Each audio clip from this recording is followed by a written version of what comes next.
하나님 말씀 보겠습니다. 하나님의 말씀은 갈라디아서 6장 14절에서 18절 말씀입니다. 그러나 내게는 우리 주 예수 그리스도의 십자가 외에 결코 자랑할 것이 없으니 그리스도로 말미암아 세상이 나를 대하여 십자가에 못 박히고 내가 또한 세상을 대하여 그러하니라.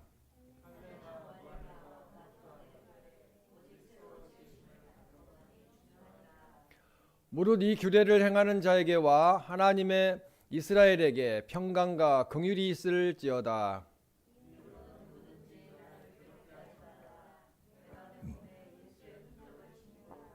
다 같이 읽겠습니다. 형제들아, 우리 주 예수 그리스도의 은혜가 너희 심령에 있을지어다. 아멘.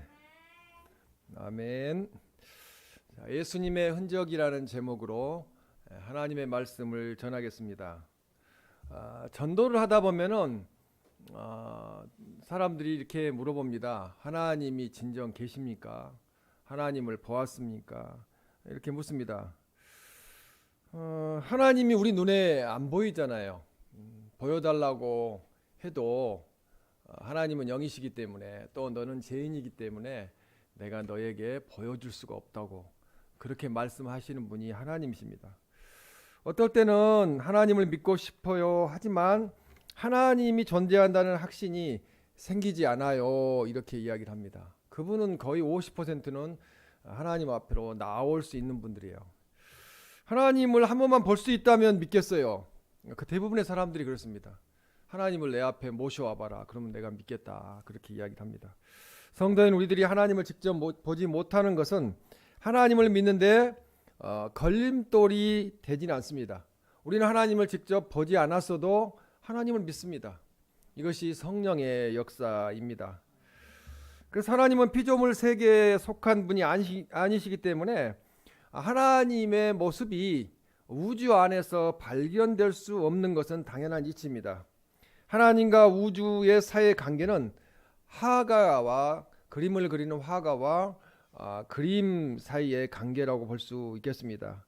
어떤 화가가 그림을 그렸다고 생각해 보면은 화가는 그가 만든 그림의 일부가 아니라서 화가의 존재를 우리가 그림 속에서 볼 수가 없어요. 누가 그렸다고 밑에 이렇게 써 놓았기 때문에 그 사람이 누군지 알지, 그림 속에는 화가의 모습이 나타나지 않습니다. 그래서 그림 속에 화가의 모습이 나타나지 않는다고 그래서, 그림 속에서 화가를 볼 수 없다고 그래서 우리가 그림을 그린 사람이 없다고 말할 수는 없다는 거죠. 누군가가 그림을 그렸을 것이라는 것을 우리는 알고 있습니다. 그림에 담겨 있는 화가의 흔적을 통해서, 그 그림을 통해서 화가는 이런 사람일 것이다, 이런 그림을 그렸다는 것은 이런 생각으로 그렸구나 하는 것을 우리가 유추해 볼 수 있습니다. 그림에 화가의 흔적이 담겨 있듯 우리가 사는 자연 안에는 하나님이 계신다는 거죠. 예, 하나님이 지금 그렇게 겨울이 추웠는데 계절이 바뀌니까 바로 꽃이 피고 이렇게 또 새들도 노래를 부르고 또 풀이 또 이렇게 파릇파릇 살아나잖아요. 안 나올 것 같잖아요. 지난 겨울에 화장실도 이렇게 막 벽이 얼음으로 얼어 있었는데 봄이 오니까 다 녹아서 없어지고 그렇게 다 이제 돌아오고 있습니다. 우리가 자연계에서 하나님의 흔적을 볼 수가 있습니다. 이 자연을 보면서 이건 당연한 거다, 하나님의 은혜가 아닌 것은 없다고 우리가 찬양을 했는데 그렇게 생각하면 안 된다는 거죠.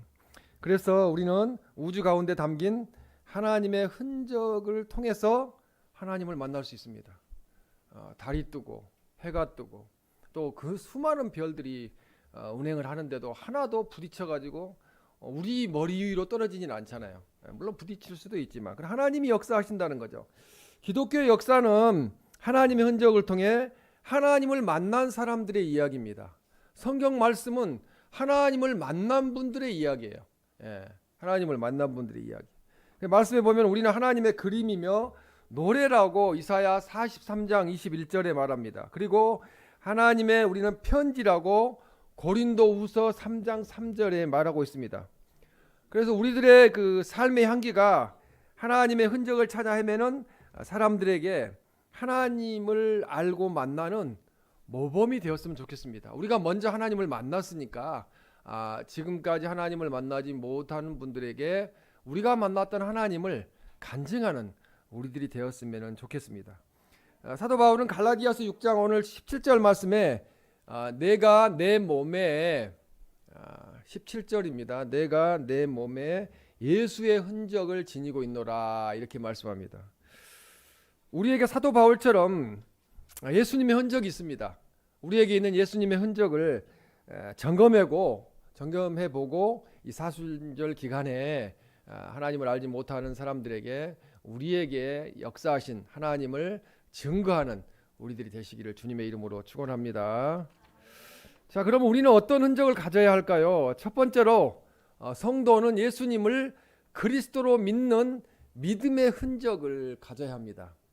교회 오면은 믿음이 자라야 돼요. 믿음이 성장해야 됩니다. 그래서 갈라디아서 6장 오늘 17절 말씀에 내가 내 몸에 예수님의 흔적을 지니고 있노라 이렇게 말씀합니다.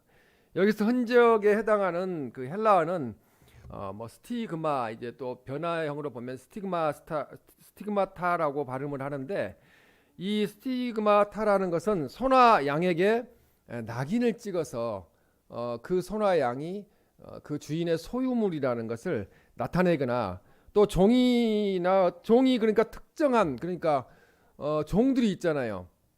그 종들에게 심지어 예전에는 그 기나 이런데 등에다가 이렇게 노예에다가 이렇게 낙인을 찍어가지고 쇠에 불을 달아가지고 자기의 종이라고 이름을 박아놨어요. 그러니까 도망가면은 발견이 되는 거죠. 등을 벗겨보고 이렇게 기나 이런데 보면은 그 낙인이 찍혀있기 때문에. 그래서 이 흔적이라는 것은 우리가 하나님의 소유라는 거예요. 우리는 그리스도인으로서 하나님의 자녀라는 것입니다. 그리고 이 스티그마타의 이름의 그 낱말 뜻에는 자국이라는 뜻도 있어요. 자국. 그러니까 우리가 그리스도인다운 자국이 남아 있어야 돼요. 자국이 남아 있지 않으면은 그리스도인이라고 볼 수가 없다는 것입니다. 또 한편으로 소인이라고 그러죠. 도장을 딱 찍잖아요. 너는 내 거, 우리는 하나님의 것, 이렇게 소인을 찍게 됩니다. 그래서 사도 바울이 말한 이 예수님의 흔적은 복음을 전파하는 가운데서 예수님의 그 이름으로 말미암아 얻게 된 수많은 고난의 흔적을 말합니다. 수많은 고난의 흔적을 받았다는 거죠. 그래서 그것은 수많은 육체적 고난으로 인하여 실제로 남겨진 박해의 상처들을 뜻합니다. 흔적이라는 것이 박해받았던 상처들. 그리고 이제 그리스도와 연합한 삶의 실천적 의미로서 수많은 고난에 동참하였음과 고난과 박해 속에서도 끝까지 예수님을 따랐다는 흔적, 우리에게 그런 흔적이 있어야 될 줄로 믿습니다. 그래서 그런 흔적이 바로 예수님의 흔적입니다. 그래서 이 사도 바울이 소유한 예수님의 흔적은 예수님의 고난에 참여함으로써 얻은 거룩한 증표라는 거죠. 우리들도 그런 거룩한 증표, 흔적이 있어야 될 줄로 믿습니다. 율법주의자들의 육체 자랑을 위해 스스로 행한 육체의 모양, 이 세상의 자랑들과는 좋게 비교할 수가 없다고, 그 흔적은 영광스러운 흔적이라고 그렇게 말씀을 합니다. 기독교 전승에 의하면 어떤 유명한 성직자들은 예수님의 그 십자가의 흔적을 간직하기 위해서 손과 발에 난 목자국들, 옆구리에 난 상처들이나 가시 면류관이나 채찍이의 흔적을 자기들이 지니고 다녔다고 그래요. 그걸 이렇게 모양으로 만들어 가지고 지니고 다녔다고 합니다. 심지어 로마 카톨릭 교회는 이런 흔적들을 보고 성자로 추앙했다는 거예요. 그 흔적을 보고 뭐 손에나 이런데 발에나 고난받은 흔적을 보고 그 사람을 성자로 추앙해서 그래서 뭐 시복을 받았다고 그러잖아요. 그렇게 받은 자로 이렇게 여겼다는 것입니다. 하지만 육체에 새겨진 흔적보다 더 소중한 흔적은 이 마음판에 새겨진 흔적이라는 거죠. 내 안에 성령님이 계시기 때문에 내 안에 마음판에 믿음의 흔적이 있느냐 없느냐, 그것을 우리가 확인해야 될 줄로 믿습니다. 갈라디아서 6장 오늘 14절에 보면 그러나 내게는 우리 주 예수 그리스도의 십자가에 결코 자랑할 것이 없으니라고 말합니다. 자랑할 것이 없다는 거죠. 세상이 보기에 십자가는 연약하잖아요. 그리스도인들은 연약하잖아요. 건드려도 뭐 성질도 안 내고 뭐 싸우지도 않고 그게 그리스도인들의 모습이기 때문에 그렇습니다. 그러나 이 연약한 이 십자가 그리스도인들은 우리 믿음의 상징이라는 거죠. 이 상징이 바로 바울에게는 십자가가 자랑이라고 그렇게 이야기하고 있습니다. 여기서 내게는이라는 표현은 온갖 불의를 무릅쓰고 끝까지 진리를 사수하는 바울의 열정을 나타냅니다. 그래서 이 그리스도인으로 산다는 것 자체가 쉽지 않은 거라는 거죠.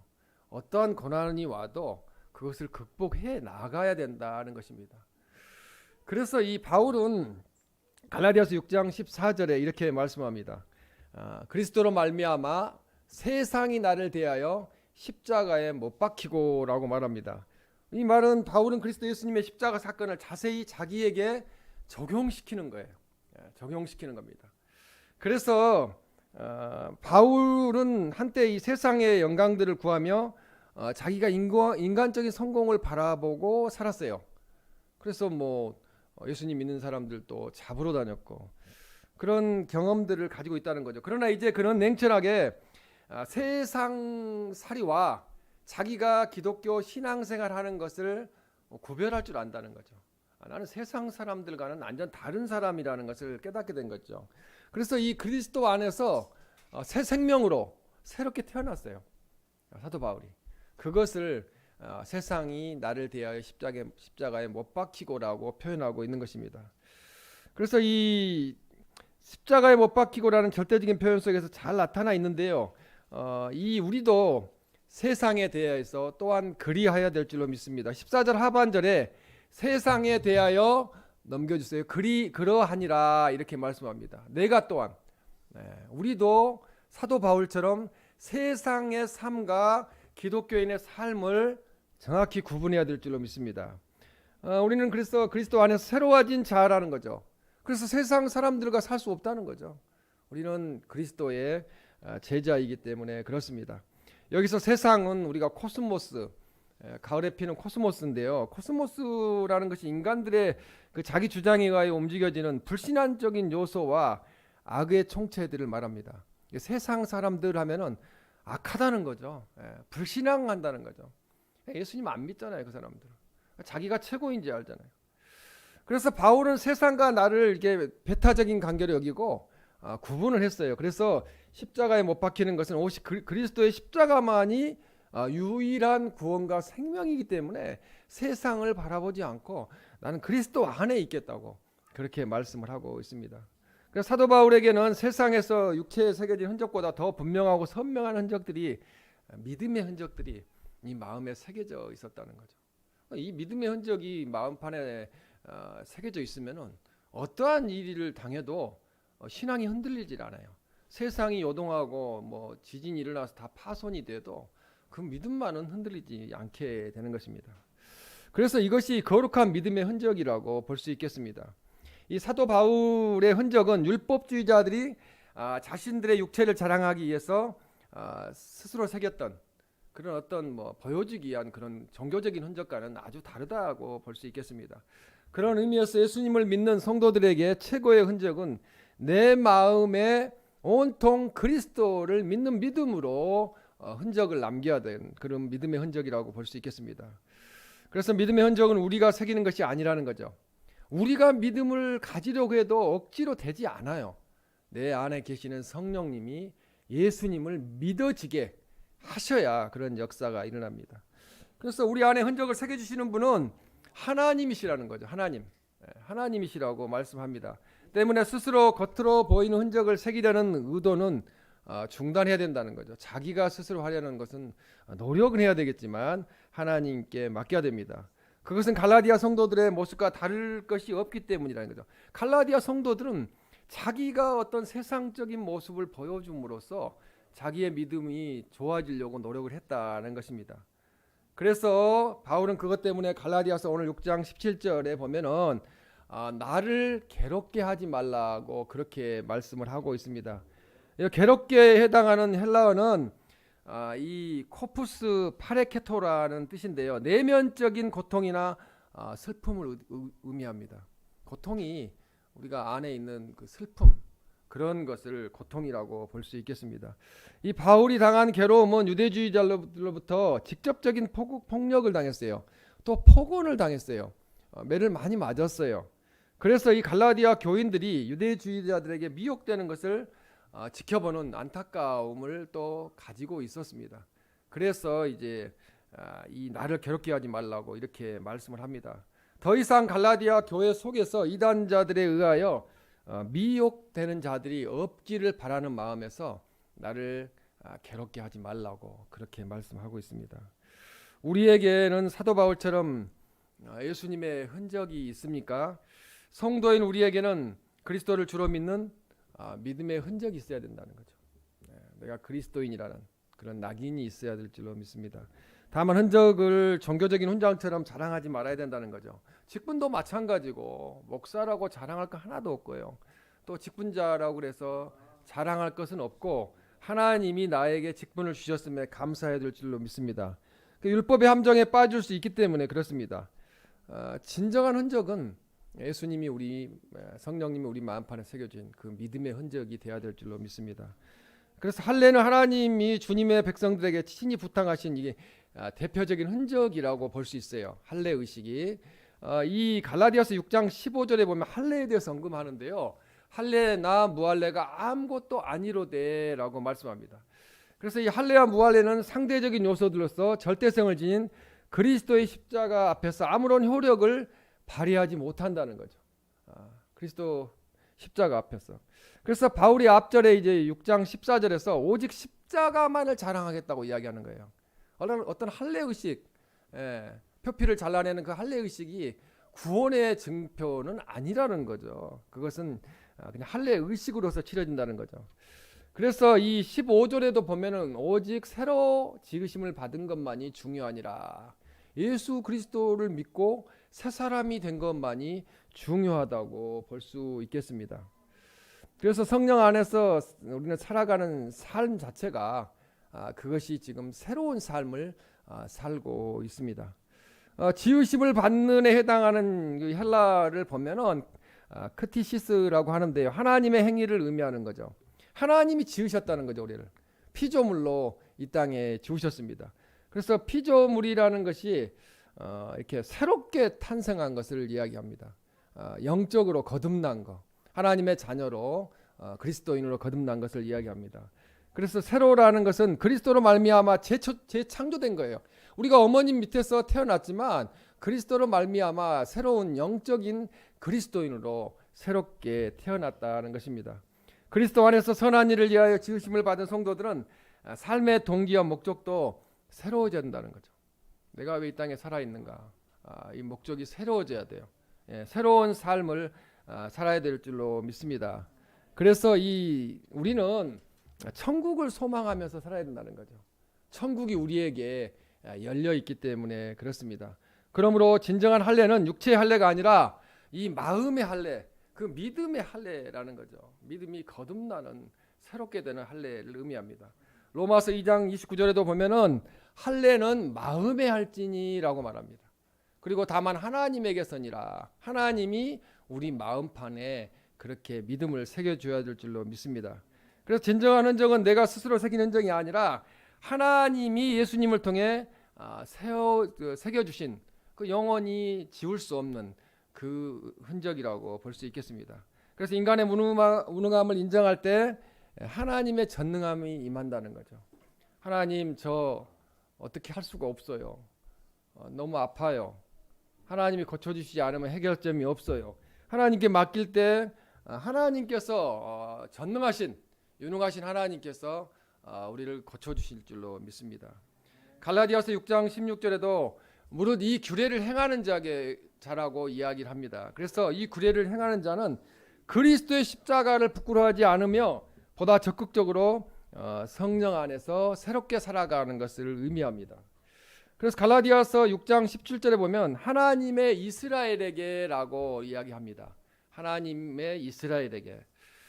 그래서 하나님의 이스라엘이란 민족적인 것, 전통적인 이스라엘만을 말하는 것이 아니라 복음을 믿어서 그리스도의 제자가 된, 그러니까 이 새 이스라엘, 새 예루살렘의 백성들, 우리들을 하나님의 이스라엘에게라고 이렇게 이야기하고 있습니다. 그래서 하나님께서 평강과 긍휼이 있을지어다라고 사도 바울은 말합니다. 우리에게 평강과 긍휼이 있기를 원합니다. 그래서 하나님의 사랑으로 내 안에 예수님의 구원을 믿는 흔적으로 가득함으로써 우리가 평강과 긍휼의 은혜를 입고 하나님 앞에서 은혜 가운데 사시기를 주님의 이름으로 축원합니다. 아멘. 두 번째로 성도는 눈물의 기도로 예수님의 흔적을 가져야 한다는 거죠. 그래서 얼굴에 눈물에 기도하면서 흘린 눈물의 흔적이 있어야 된다고 말씀합니다. 예수님께서 공생의 기간에 울었던 사건이 3번 기록되어 있습니다. 첫 번째로 예수님은 예루살렘이 멸망할 것을 탄식하시면서 우셨습니다. 누가복음 19장 41절에 보면 성을 보시고 우시며라고 말씀합니다. 예수님의 눈물은 이스라엘 민족에 대한 눈물과 인류가 당하고 있는 보편적인 고난, 고통, 그 죄 때문에 온 고난과 고통들, 그런 것을 보시고 긍휼히 여기시고 눈물을 흘리셨습니다. 또 나사로의 무덤 앞에서 우셨습니다. 예수님께서 요한복음 11장 35절 말씀에 보면은 예수께서 눈물을 흘리시더라 이렇게 말씀하고 있습니다. 부활이요 생명이신 그리스도가 그들 가운데 와서 계시는데 무지하여서 그 나사로의 죽음 앞에서 눈물을 흘리고 있는 모습들을 보면서 믿음이 없는 그런 모습을 보면서 불쌍히 여겨서 눈물을 흘리셨다고 말씀합니다. 유대인들은 예수님의 눈물을 오해하였습니다. 저들과 같이 나사로의 죽음에 대한 애도로 생각을 했습니다. 예수님은 이미 나사로가 죽을 것을 알고 계셨고 또 예수님이 살려야 된다는 것도 다 계획하고 계셨습니다. 그래서 하나님 예수님께서는 나사로 때문에 우신 게 아니고 이렇게 죽음 앞에서 죽어가는 인생들을 보시고 불쌍히 여기셔서 긍휼히 여기셔서 눈물을 흘리셨다고 말씀하고 있습니다. 그 다음에 세 번째 겟세마네 동산에서 눈물로 기도하셨습니다. 히브리서 5장 7절 말씀에 보면은 심한 통곡과 눈물로 간구와 소원을 올렸고라고 말씀합니다. 그래서 심한 통곡과 눈물로 기도하셨다는 거죠. 물론 예수님이 십자가에 못 박혀 돌아가시는 것 때문에 기도하시는 것도 있지만 그것이 두려워서 눈물을 흘린 것이 아니고 인간들을 불쌍히 여기셔서 눈물을 흘리셨습니다. 하나님의 뜻을 이루기 위해서 예수님은 피와 땀과 눈물의 기도를 드렸습니다. 그래서 누가복음 22장 44절에 보면 땀이 땅에 떨어지는 핏방울 같이 되더라라고 말씀합니다. 이렇게 기도 드리는 것이 예수님이십니다. 예수님은 그런 기도가 있었기 때문에 침뱉음과 조롱당함과 창에 찔리고 십자가에 고난을 받으시는 것을 다 인내하고 극복할 수 있었다고 말씀을 하고 있습니다. 스펄전 목사님은 마른 눈을 가지고는 천국에 갈 수 없다고 강조하고 있습니다. 회개의 눈물을 흘려야 된다는 거죠. 하나님 앞에서. 그래서 눈물의 기도에는 기적이 일어납니다. 한나가 기도하고 통곡할 때 태의 문을 열어주셔서 아들 사무엘을 허락해 주셨습니다. 그리고 야곱은 한도 뼈가 부러졌지만 울며 간구하여 이스라엘이라는 이름을 받게 되어서 12지파의 조상이 되게 되었습니다. 히스기야 왕은 중병에 들어 죽게 되었을 때 눈물로 기도하여서 15년의 생명을 연장받았습니다. 하나님은 기도와 눈물을 진주로 바꿔주신다는 거죠.